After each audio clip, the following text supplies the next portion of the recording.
Hello Empuraan എന്ന ചിത്രത്തിൻ്റെ രണ്ടാം ദിവസത്തെ കേരള ബോക്സ് ഓഫീസ് കളക്ഷൻ റിപ്പോർട്ടാണ് ഇന്ന് നോക്കാൻ പോകുന്നത്. വീഡിയോയിൽ മുൻപ് വീഡിയോ ലൈക്ക് ചെയ്യുക, ചാനൽ സബ്സ്ക്രൈബ് ചെയ്യുക. മാർച്ച് ഏപ്രിൽ മാസങ്ങളിൽ അങ്ങോട്ട് ധാരാളം ചിത്രങ്ങൾ OTT റിലീസ് ചെയ്യും. നമ്മുടെ ചാനൽ ഭാഗം പരിശോധിച്ചാൽ നിങ്ങൾക്ക് ആ വീഡിയോയ്ക്ക് കാണാൻ വേണ്ടി സാധിക്കുന്നതായിരിക്കും. പൃഥ്വിരാജിൻ്റെ സംവിധാനത്തിൽ മോഹൻലാൽ, മഞ്ജു വാര്യർ, ടൊവിനോ തോമസ് എന്നൊക്കെ പ്രധാന കഥാപാത്രങ്ങളായ ചിത്രമായിരുന്നു എമ്പുരാൻ. ചിത്രത്തിന് അതിഗംഭീരമായ ബുക്കിംഗ് തന്നെയാണ് രണ്ടാം ദിവസവും നടക്കുന്നത്.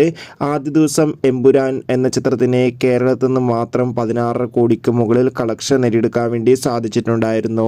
എന്തായാലും അതിഗംഭീരമായ ഒരു കളക്ഷൻ തന്നെയായിരുന്നു എമ്പുരാൻ എന്ന ചിത്രത്തിന് ആദ്യ ദിവസം കേരളത്തിൽ നിന്ന് ലഭിച്ചിട്ടുണ്ടായിരുന്നത്.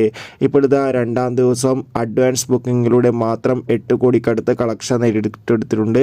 അതുകൊണ്ട് തന്നെ രണ്ടാം ദിവസവും ചിത്രത്തിന് ഏകദേശം 10-12 കോടിക്ക് മുകളിൽ തന്നെ കളക്ഷൻ നേടിയെടുക്കാൻ വേണ്ടി സാധിക്കുമെന്നാണ് ട്രാക്കിംഗ് റിപ്പോർട്ടുകൾ സൂചിപ്പിക്കുന്നത്.